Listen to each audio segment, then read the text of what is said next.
इस वीडियो में हम लोग एक विमी, द्विविमी व त्रिविमी गति पढ़ेंगे, यानी गति के प्रकार पढ़ेंगे। तो गति पीछे हमने गति अवस्था बताई थी कि अगर समय के साथ स्थिति बदल रही तो गति की अवस्था कही जाती। तो इसमें अब एक विमी गति कब है, द्विविमी गति, त्रिविमी। तो एक विमीय गति समझिए पहले, वन डायमेंशनल मोशन बोला जाता है एक विमी गति। यदि गति के दौरान वस्तु की स्थिति व्यक्त करने के लिए समय के साथ केवल एक निर्देशांक x की या y की या z की आवश्यकता हो तो वस्तु की गति एक विमीय गति कहलाती है।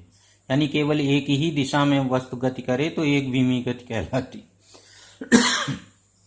उदाहरण जैसे समझिए, डोरी या तार पर रेंगते कीड़े की गति। तो डोरी में अगर कोई कीड़ा है या तार में कोई कीड़ा है तो या तो वो दाईं तरफ भगेगा तार पर ही या बाईं तरफ भगेगा। तो केवल एक ही डायरेक्शन में भग रहा होता है तो उस समय उसकी गति को कहेंगे एक विमीय गति। अब इसको द्विविमीय गति, तो एक विमीय गति में केवल एक निर्देशांक होगा और समय होगा, क्योंकि समय के साथ वो निर्देशांक बदल रहा होगा। तो एक विमीय गति में एक ही निर्देशांक होगा, समय होगा। अब द्विविमीय गति समझिए। द्विविमीय, यदि समय के साथ वस्तु की स्थिति को व्यक्त करने के लिए दो निर्देशांकों की आवश्यकता पड़े, जैसे x, y या y, z या x, z, तो इस गति को कहते हैं द्विविमीय गति। अब इसका उदाहरण है जैसे समतल पर कीड़े की गति। जैसे मेज में कोई कीड़ा छोड़ दीजिए तो वो मेज पर ही चलेगा, लेकिन कभी x अक्ष की तरफ चलेगा, कभी y अक्ष की तरफ चलेगा। तो उसकी हम लोग अगर उसकी स्थिति को व्यक्त करेंगे तो x, y होगा और टाइम रहेगा साथ में कि 10 बजे कहाँ है, 10:01 पे कहाँ है, 10:02 पे कहाँ है। तो इस तरह से समय के साथ अगर उसके निर्देशांक बदलेंगे, उसकी स्थिति बदलेगी तो उसको द्विविमीय गति कहा जाएगा।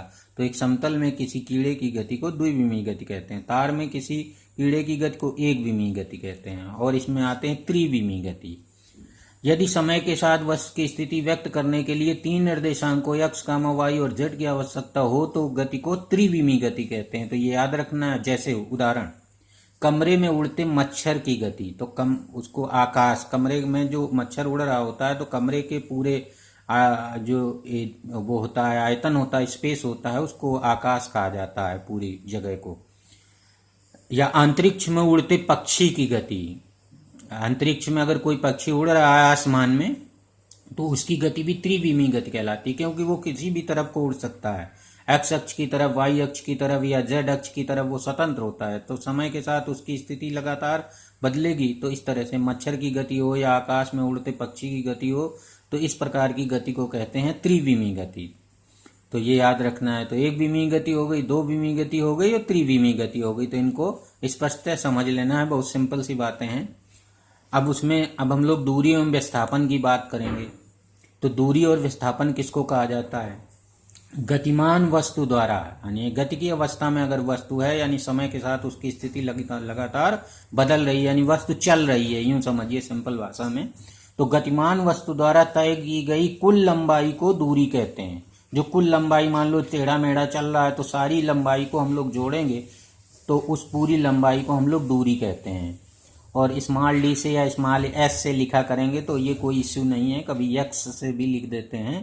तो ये याद रखना है कि कुल लंबाई, जो गतिमान वस्तु द्वारा चली गई कुल लंबाई को दूरी का कहा जाएगा। और अब विस्थापन को समझिए जरा। विस्थापन क्या है? वस्तु की अंतिम स्थिति व प्रारंभिक स्थिति के बीच की लंबाई को विस्थापन कहा जाएगा। इसको भी यस से लिखते हैं, मोस्टली विस्थापन को यस से लिखते हैं, कहलाती है। अब यहाँ पर जो दूरी और इसमें क्या अंतर है? तो दूरी एक अदिश राशि है व विस्थापन एक सदिश राशि है। तो ये याद रखना है। अब इसको और स्पष्टता समझ लीजिए। जैसे मान लीजिए आप कमरे के किसी एक कोने से इधर उधर टहलते घूमते चले गए दूसरे कोने पर, तो आपकी दूरी जो है वो जिधर से आप घूमते टहलते गए हैं सारी लंबाई नापते हुए एक कोने से दूसरे कोने तक जो भी लंबाई होगी आपके, जहां जहां से आप गुजरे हैं, उसको दूरी कहा जाएगा। और विस्थापन का मतलब होता है अंतिम स्थिति और प्रारंभिक स्थिति। तो अंतिम स्थिति आपका दूसरा कोना था और प्रारंभिक स्थिति आपका पहला कोना था, तो इन्हीं के बीच की सीधी सीधी जो लंबाई होगी उसको कहते हैं विस्थापन। तो विस्थापन में जो लंबाई होती है वो दूरी की अपेक्षा कम हो जाती है। अगर आप टहलते हुए घूमते हुए कहीं भी पहुंचे, जहां पहुंचेंगे वो स्थिति और जहां से चले थे वो स्थिति, सीधी सीधी जो लंबाई होगी उसको विस्थापन कहा जाएगा। ये याद रखना है। तो दूरी और विस्थापन इस तरह। अब दूरी व विस्थापन ज्ञात करने की संख्या रेखा से आपको संख्या रेखा प्रयुक्त करके समझा रहे हैं। तो संख्या रेखा यहाँ पर देखिए, ये एक स्ट्रेट लाइन बनाई गई है, इसको संख्या रेखा कहते हैं। इसमें एक मध्य बिंदु O है जिसके पर डिस्टेंस को 0 माना जाता है, और एक x अक्ष की तरफ इधर को हो गई लाइन, और ये माइनस x अक्ष की तरफ समझ लीजिए। तो मान लीजिए अब x यहाँ दूरी मीटर में है, x मीटर में। तो मान लीजिए t बराबर 0 पर x बराबर 0 कोई वस्तु O पर थी, O से चलकर P पर जाती है, तो यहाँ से चलते हुए यहाँ आ जाती है, P पर आ जाती है, और लौट कर Q पर आ जाती है, यहाँ फिर Q पर आ गई। तो अब इस दौरान तो कुल लंबाई देखा जाए तो O से चली थी, पहले P पर गई थी, 30 ये चली, लौट कर Q पर आई, 20 ये हो गई, 30 20 50, तो 30 20 50 मीटर हो गई। तो दूरी हो जाएगी 10 मीटर। P से Q आएगी तो 10 मीटर, P से Q निकालने के लिए 30 माइनस 20 करेंगे, 10 ही आ जाए। तो पहले O से चली थी, P पर आई तो 30 ये चली, फिर P से Q पर आई तो 10 ये चली, तो टोटल डिस्टेंस हो गई 40 मीटर। अब हमें विस्थापन निकालना है, तो विस्थापन निकालने के लिए क्या करेंगे, अंतिम स्थिति माइनस प्रारंभिक स्थिति। तो अंतिम स्थिति उसकी Q पर है, प्रारंभिक स्थिति O पर थी, तो अब हम लोग 20 में O वाली 0 घटाएंगे। तो अब यहाँ पर जो विस्थापन आएगा वो आ जाएगा, विस्थापन यहाँ पर हाँ, तो विस्थापन यहाँ पर हमने शो नहीं किया, लेकिन विस्थापन देख लीजिए। तो विस्थापन आएगा 20 माइनस 0 यानी 20 आ जाएगा, और डिस्टेंस जो है वो 40 मीटर आई है, क्योंकि O से P गया था, P से Q आया था, तो 10 ये जोड़ा था तो आएगा।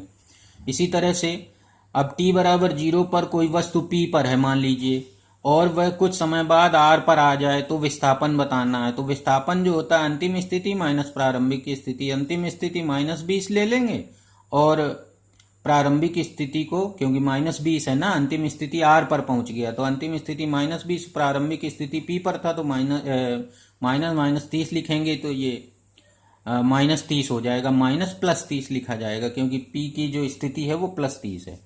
तो यहाँ माइनस लगाएंगे तो ये हो गया R की स्थिति माइनस 20, माइनस का साइन लगाएंगे, x1 लिखेंगे प्लस का 30, तो माइनस रहेगा, तो माइनस 50 मीटर। तो इसका विस्थापन जो है 50 मीटर आ जाएगा। तो ये है। अब वृत्तीय गति में जैसे देखें, मान लो वृत्तीय गति कोई वस्तु ऐसे घूमने में लगी है, गति कर रही, तो A से B तक जब वो पहुंचेगी, A से B तक, तो दूरी अगर निकालना है तो ये पूरी लंबाई देखेंगे।